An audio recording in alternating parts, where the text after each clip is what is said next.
Your world, your challenges, your faith. When faith within engages the world without, there's power. It's living life from the inside out. At the start of the pandemic, author Jana Magruder wrote that the self-isolation we are heading into, while necessary, could make lonely people feel even more lonely. I'm Martha Manikas Foster, and all these months later, we're checking in with Jana Magruder on this Family Life Inside Out podcast. Magruder serves as the director of LifeWay Kids. That's where she uses her experience in children's ministry, education, and publishing to develop children's ministry materials. Welcome, Jana, to Inside Out. Thank you so much for having me. I'm looking forward to your perspective on this, because at the beginning of the self-isolation, when we learned about the pandemic and we were going purposefully indoors and we were isolating ourselves, there was already knowledge out there that you found in research that others had done about how the loneliness in our culture was pretty significant, even before we did that self-isolation. What is it that you knew? Yes. So my team and I have done some research by looking at some studies that have done it, especially from the Cigna healthcare study. Uh-huh. I like to quote that one because we know that they make it their business, of course, to know these things so that they can have a chance to influence the health of the participants and their health insurance. So what they say in their most recent study is that almost half of United States adults report sometimes or always feeling lonely. So that in itself is considered to be epidemic level. So it's kind of like an epidemic meets a pandemic. Yeah. And also, not surprisingly, really, it's not just a United States problem, even though this is a United States study. It's not just an American crisis. For example, the United Kingdom has a minister to loneliness to help combat it in Britain. Mm-hmm. And it spans all age groups as well, according to this study. Sometimes we think of the lonely among us being the elderly among us. Mm-hmm. Well, really, this study flips it. And while every age demographic has pervasive loneliness in it, it's the youngest among us in the adult population. So the youngest would be Gen Z, who are the 18 to 22-year-olds that are the loneliest. Mm. It would be really, really easy, like knee-jerk easy, to say that's because they're always on their devices or something like that. Does the Cigna study say why, or do other studies say why we're so lonely and why the youngest are the most lonely? There are certainly many signs that point towards technology. As we know, Gen Z, we consider to be digital natives, so they've never known a world really without the internet, whereas millennials can probably remember that time, even if they were younger. Gen Z has always known of the internet. Many of them were given a device at a very young age.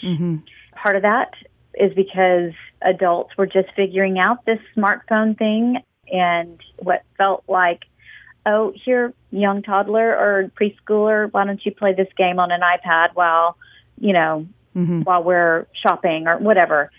I think unknowingly kind of helped it along. And so that's why it's a conundrum, really, because our Gen Zers just had access to smart devices for as long as they can remember. And then you add social media to it and gaming, and you've got kids who are pretty quickly addicted to a device. We'll talk about this a little bit later in our conversation, because those devices can connect us, right? But they can also be so incredibly isolating. So for people who are just joining us, I'd like to let you know that you're listening to the Inside Out podcast on family life. I'm talking today about loneliness and the pandemic with Jana Magruder. Jana, you saw right away that people would need to be proactive to prevent that self-isolation we were going into from feeding the feelings of loneliness. Part of our conversation here about devices will probably be part of your answer, but what did you recommend at the start of the pandemic, and what would you add to that recommendation now that we've lived through so much of this pandemic? Yes, great question. So in the article that I originally wrote, I offered a warning and an opportunity. So the warning was basically what we were just talking about, to not double down on technology and media, which is no doubt happening, honestly. Sure. So, at the beginning of the pandemic and really ongoing, we have more time on our hands than we used to in some ways. And so that, coupled with the anxiety of the whole situation of having a pandemic that we're living through, I know started off, I'm just going to use myself as an example. Okay. I was very curious, checking my news outlets and social media for constant updates on COVID and what is this and what is it doing to us and what's shutting down and what is the future going to be like.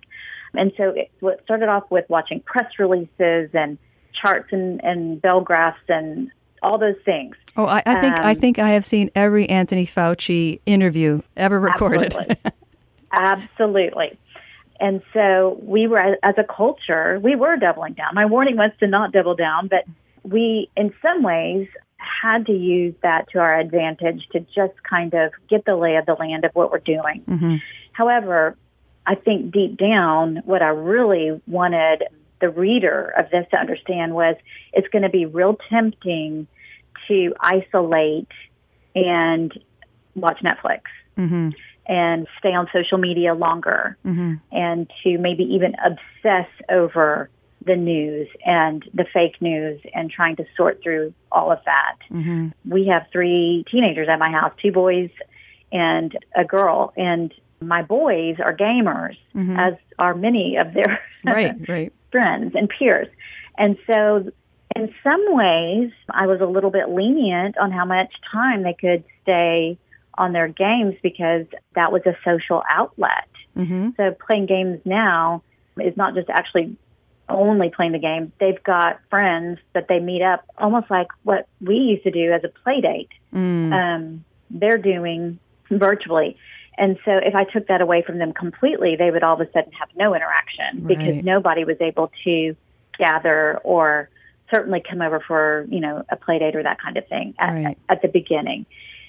And so, so the temptation was and is to double down on technology. And I'm using that as a broad stroke for social media, for gaming, for news outlets, and that kind of thing. So what we inevitably saw, though, was working from home, many of us, and then schooling at home meant you had to be on technology.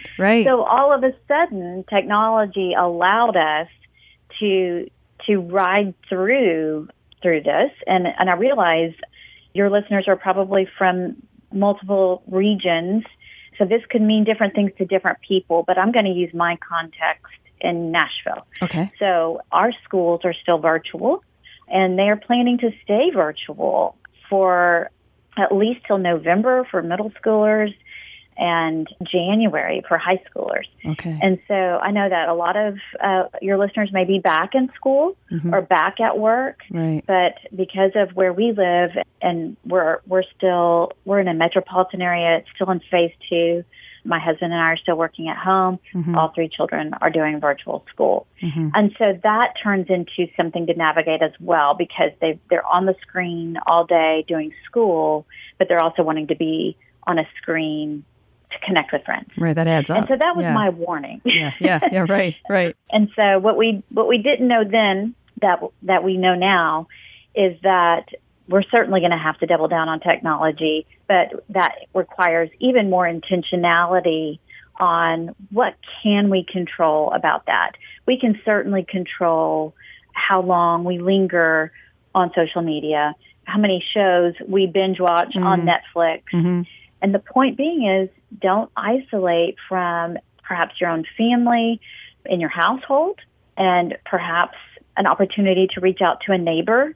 There are ways to do that safely. And even now, most of us agree that we can gather small with, some things in place like masks or social distancing and things like that with extra precautions. So let's not miss those opportunities because we've just gotten so addicted to watching shows and social media. So basically, I would add that yes. to the warning. Yes, okay. So don't choose digital over actual when you can arrange actual. Is that what I'm hearing? Correct. Yes. And that leads me really to the opportunity that I originally proposed was to connect in a creative way. So at the beginning of the pandemic, we were pretty much on a lockdown, all of us. Right. And that really did mean we're not gathering. We're not going to see anyone. And so how can we connect in a creative way? Well, the opportunity, in my opinion, is, especially if you have family members in your household, is to kind of buy back some of that time that a lot of us parents thought that we lost to the devices, and really have a time to just kind of overcorrect some of those months, even years, that we've been raising kids with too much technology. And so we've tried to do a little bit of that at my house. We've had, more family dinners and better discussions. I've even brought out some discussion cards. Of course, the culture that we live in right now, depending on your age, the ages of your children, since I have teenagers, we're actually able to discuss, the pandemic and what that's doing to the culture. We're actually able to discuss, dare I say, the election, things like that, in a way that is more meaningful and helps educate better than, your local news outlet or your national news outlet. So connect in creative ways. And so certainly start with the people that live with you, and then go right outside to the people who live around you. Like I said, there are ways to connect. I've seen all kinds of things of people connecting with their neighbors out in front yards, out in the cul-de-sacs, whether it's just bringing out a camp chair and, bring your own snack so you don't have to worry about food preparation and the safety precautions there, and just talk. And these are things that we have kind of lost the art of. We've lost the art of neighboring. We've lost the art of a family meal that we linger over a little bit longer. And quite frankly, a lot of activities have been canceled. Even if kids are back at school, not all the activities are back. And so we're buying back some of that meaningful time, which to me is an unprecedented, sorry about that word that everybody keeps using, but it's an unprecedented opportunity to be able to buy back time. They say you can't roll back time, but all of a sudden we're looking at an opportunity to kind of redeem, I guess I've used that word, redeem some of that time back. So I think part of what I'm hearing you saying is bring back the front porch. That's right. So the way to talk with neighbors, even though all the neighbors won't fit on the front porch, but somebody on the front porch and somebody in the yard, however you do that. That's right. But bring back the front porch. And then, at least I know when my children were teenagers, a lot of my friends in the same age group were saying, you really lose your kids at about 15 because after school, they have so many activities, and then they get to school early for jazz band and that kind of thing. And you right now and other people who have teenagers at home have an opportunity, albeit for unfortunate reasons, but you have an opportunity to have more hours for the kind of bonding and for all the work that goes into helping to launch children as well. Yes. Right. Yes. Wonderful. Absolutely. Wonderful.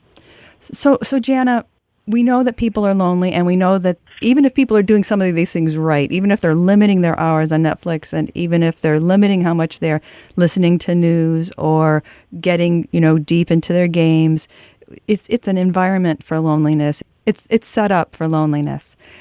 And so a lot of people listening are lonely. Do you have words of encouragement that you could send to the people who are listening?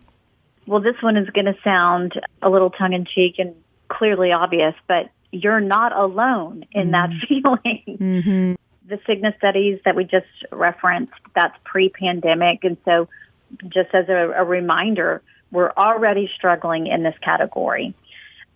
With the pandemic, it is likely that those numbers have gone way up. And so you are definitely not alone in your loneliness. So know that other people are feeling the same way you do. Now, how does that help?